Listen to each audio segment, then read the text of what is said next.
Will in Edinburgh, he's been looking at our State of the Nation poll tracker, which we often reference and people should definitely look at, which is run by Ben Walker. So he asks, taking into account the latest polls, Ben's tracker projects a massive win at the next election for Labour with 414 seats, leaving the Tories with 155 and the Lib Dems with 27. Will says, presumably, tactical voting will make this Lib Dem number of seats larger. What is the likelihood that the Lib Dems become the third largest party in Parliament once more? And if they do, how will that impact our politics?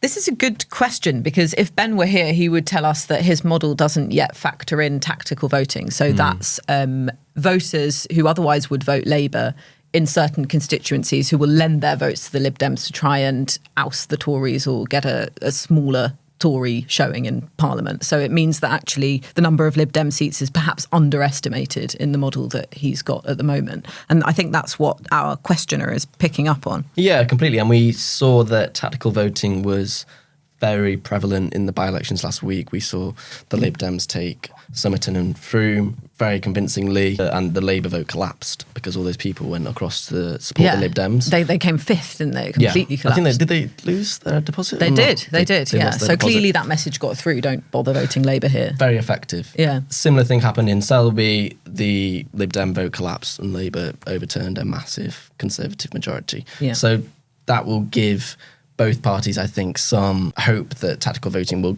come into play. I think it always is more prevalent in by-elections because the focus on individual constituencies is much greater rather than the national conversation about who you want in government. But yeah, I mean, it's definitely there. Yeah, and we've seen it happen as well in Tiverton and Honiton, in Devon, and also in North Somerset as well. And these were actually seats where Labour was second place to the Conservatives, and the Lib Dems were able to leapfrog both of those parties to win those by-elections. And that, again, is a result of encouraging voters to vote tactically, but also voters sort of intuiting. Voters are quite clever. They know what they're doing, intuiting that that's what they ought to do if they want to get rid of the Tory candidate in that seat. But you're right, by-elections are very different, largely because the Lib Dems, will have the resources to target one seat for a few weeks' time. I think in Somerton and Frome, the Lib Dem candidate there had been chosen at least a year in advance. Yeah. So, they've got the time and the energy and the resources to put into these seats. When it comes to a national election, it's really hard for them to decide where to split their energies, which means that it does put a sort of ceiling on how you can really use that tactical voting effect. Yeah, quite. And as we've discussed before, the Lib Dems have maintained their electoral operation since 2019. Most parties wind it down a little bit and then wait for the next election. The Lib Dems very presciently kept it going. Yeah. And they were ready for the by-elections. Ed Davies, one of his main promises when he took the leadership was to expand the number of campaign directors around the country. Yeah. They've got more people on the ground. So they're seeing the fruits of that investment now, I think. Yeah, and another part of Will's question is, what's the likelihood of the Lib Dems becoming the largest party? I don't really like predicting these kind of things, but I won't do it, Anoosh. Yeah, when you see the woe that the SNP are in Scotland, you think perhaps, there is a potential that there could be a switching of places. So it's not, an unlikely outcome, but we're not going to predict that. Sorry. But how would it impact our politics if the Lib Dems did have a stronger showing in the House of Commons, do you think? Yeah, this would be remarkable. Yeah. Remember their collapse in 2015. To return to prominence would be a huge turnaround. And it would point to the fact that they've got over those coalition years. They've got over the resentment that people built up towards them over tuition fees and over being a party that instigated austerity alongside the Conservatives, which we always must remember. And also in some places, they really didn't like the message of rejoin the EU, which was the campaign message that they took in 2019. Yeah, quite. So if they did do that, that would be in itself remarkable. But also, I think the most important thing would be that the SNP are no longer the third largest party. If you're the third largest party in Parliament, it comes with lots of privileges. It means, for instance, that you get 2 questions at Prime Minister's questions after the leader of the opposition. That's what Stephen Flynn currently does very well, I think, and without notes, which is very rare in the House of Commons. So that gives you public prominence. It gives you an ability to get your message across to your parliamentarians. It's good for party unity. You get your questions in before people switch off PMQs, basically. Exactly, for all those people watching it. So, and also you get more media appearances, you're in the national debate, people take you more seriously. It just builds up a sense of momentum, a sense of importance.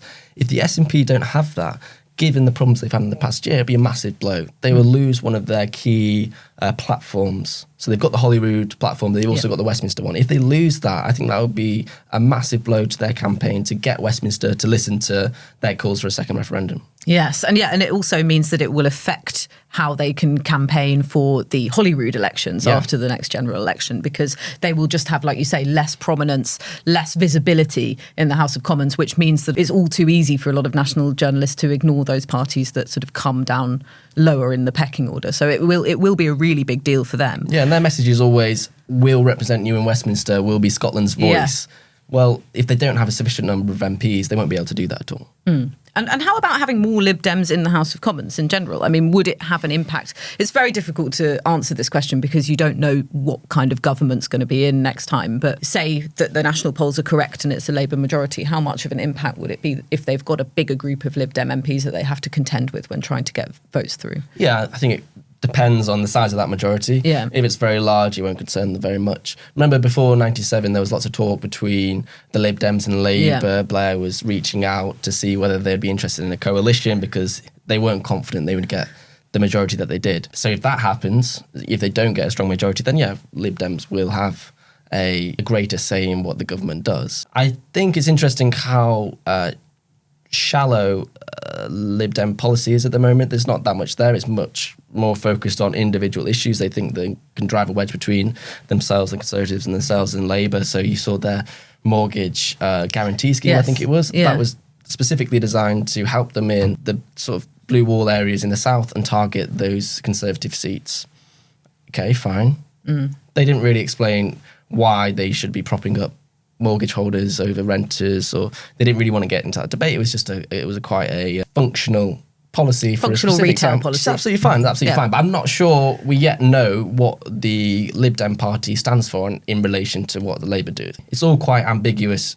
It's superficial at the moment, which is fine. It happens to lots of parties, and that's just because of where we are on the electoral cycle. But it just means that it's hard to predict what they'll be like after the next election. I completely agree with you. When I was down in Somerton and Frome, I was asking Ed Davey about their EU position, because their position in 2019 was that they would campaign to rejoin the European Union. That is still the policy on their website. That is still their policy.